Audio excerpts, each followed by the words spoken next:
तो महाराज, इस तीर्थ में जो देवी बैठी है, इस देवी के बारे में आपको जानना हो तो दुर्गा सप्तशती में 6ठे अध्याय में ये देवी है। क्या महाराज, ये दुर्गा सप्तशती की 6ठे अध्याय की देवी इतनी बड़ी देवी कैसे हो गई? इस कहानी को सुनोगे तो आश्चर्य में आ जाओगे। महाकाली ने सोचा कि मैं महाकाली हूं, सर्वशक्तिमयी हूं, लेकिन महालक्ष्मी और महासरस्वती 2 सिद्धियां भी तो और है। यही बात लक्ष्मी और सरस्वती ने भी सोचा। लक्ष्मी ने सोचा कि मैं परम समृद्धमय श्रीमकार बीज की शक्ति हूं, लेकिन मेरे अलावा महाकाली और सरस्वती भी तो है। सरस्वती ने यही सोचा, मैं ब्रह्माणी, ब्रह्म पत्नी, ब्रह्म विद्या सिद्धि प्रदायिनी, अहिंकार बीज, वाग बीज की शक्ति हूं, लेकिन मेरे अलावा काली और लक्ष्मी भी तो है। आप कहां आए हो ये समझ नहीं पड़ेगा ना, जब तक आपके अंदर में वो श्रद्धा प्रकट नहीं होगी जो होनी चाहिए। रात में कोई आके दरवाजा खटखटा रहा है, आपकी नींद बेकार हो रही है, उसके कारण आपके मन में गुस्सा आएगा कि नहीं? आएगा। लेकिन आपको मालूम पड़ गया कि जब खोला दरवाजा तो जो आया है वो 10 किलो सोना आपके लिए लाया है, अब कैसा गुस्सा आएगा महाराज? इसका अर्थ है कि जिस चीज के बारे में आपको जानकारी होगी तभी वहां श्रद्धा उत्पन्न होगी। जय जय गुरुदेव। तो काली ने सोचा कि लक्ष्मी सरस्वती शक्ति मुझसे विभिन्न है। लक्ष्मी ने सोचा सरस्वती और काली शक्ति मुझसे पृथक है। सरस्वती ने सोचा लक्ष्मी और काली की शक्ति मुझसे भेद है। संयोग ऐसा हुआ, तीनों का मिलन हुआ। किनका? महाकाली, महालक्ष्मी और महासरस्वती, तीनों का मिलन हुआ। काली कहती है कि मैं दुष्टों का मर्दन करने, शत्रुओं का वध करने परम सामर्थ्यमय महाशक्ति हूं। लक्ष्मी कहती है रंक को राजा बनाने, राजा को चक्रवर्ती बनाने, चक्रवर्ती को इंद्र बनाने, इंद्र को शक्रेंद्र बनाने मैं सामर्थ्यवान हूं। सरस्वती कहती है मैं गूंगे को बुलवाने और बोले हुए को कालिदास बनाने की सामर्थ्यवान हूं। तो काली ने मन से निकाला अपनी बात के भले ही हैं, लेकिन हम तीनों अलग अलग हैं, शक्ति तो अलग अलग है। तब जाके काली ने कहा कि हम तीनों एक हो जाएं। जो अभी महाराष्ट्र में युति बनी ने इलेक्शन में कैसे जीता देवेंद्र फडणवीस, देखा ना? युक्ति बनाओगे जीवन में तो सदा युक्ति के बाद सुखी हो जाओगे। जय जय गुरुदेव। काली ने, लक्ष्मी ने, सरस्वती ने युक्ति बनाई। तीनों ने कहा कि अपनी शक्ति को निकाल के एक शक्ति बनाते हैं। 3 शक्ति मिले, एक शक्ति बने। काली ने अपने शरीर की संपूर्ण ऊर्जा, अनिमादि अष्ट सिद्धियां, ताकत, बल और पराक्रम को निकाला, जो एक ज्योति के रूप में प्रकट होकर बाहर निकली। लक्ष्मी ने अपनी समृद्धि देने की ताकत, धन देने की ताकत और परम सामर्थ्य को बाहर निकाला। वो ज्योति इस ज्योति में जाके विलीन हुई। पहली ज्योति थी नील वर्ण ज्योति, दूसरी ज्योति थी पीला वर्ण का ज्योति, तीसरा सरस्वती ने अपने महाज्ञान और अनंत विद्याओं की सिद्धि और सर्व वैभव को निकाल के इस ज्योति में श्वेत वर्ण ज्योति को मिलाया।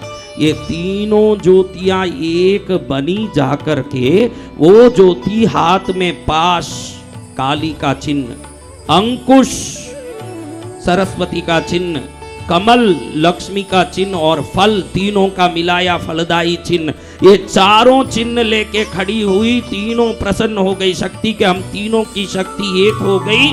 उस शक्ति को आदेश दिया कि तू दक्षिण में कृष्णगिरी नाम के क्षेत्र में रह के समस्त जगत का कल्याण करने वाली महाशक्ति बन जाए। जय जय गुरुदेव।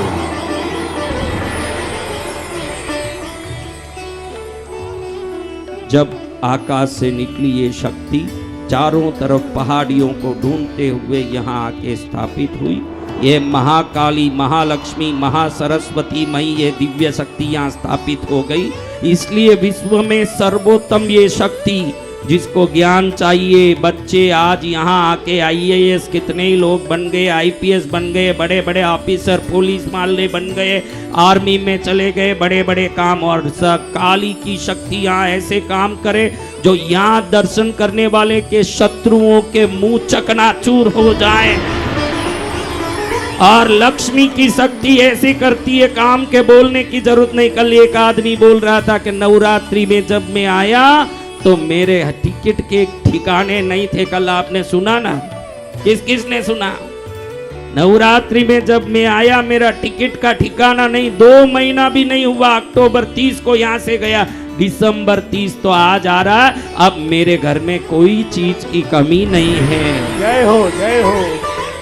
कैसे कह रहा वो? क्या उसको मैंने कोई ताबीज दिया? नहीं। उसको कोई यंत्र दे दिया? नहीं। माँ जगदम्बा पराशक्ति किसी भी तांत्रिक, ज्योतिष, यंत्र, मंत्र, ताबीज देने वाले पर भरोसा मत करो।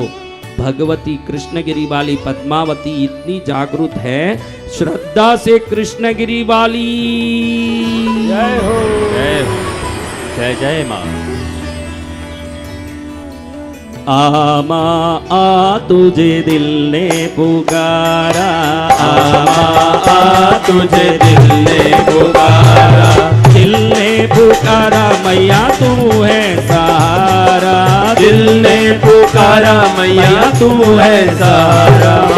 आमा आ तुझे दिल ने पुकारा, आमा आ तुझे दिल ने पुकारा। काली हाथ ऊपर बाबा।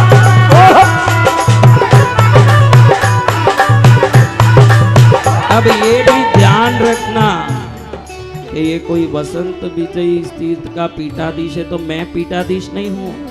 हजारों सिद्ध पुरुष पहले यहाँ साधना किए हैं। कई लोगों की इस जगह में जीव समाधियां हैं। कई सिद्ध पुरुषों की यहाँ पर विद्यमानता है। उन सभी महापुरुषों की शक्ति सदा यहाँ व्यापित रहती है। वही इस बच्चे को भी चला रही है, ध्यान रखना। वही शक्ति हमको भी शक्ति दे रही है। ये कोई साधारण जगह मत समझना। रात में कई बार मैं बोलता हूँ कि नागराज के बिल के पास जाके बैठो आप लोग रात के समय। हर एक को बोलता हूँ, कोई जाते नहीं जल्दी, लेकिन जाके रात में 10 बजे बाद वहाँ बैठ के देखो, क्योंकि उस समय आवाज़ कम रहता है।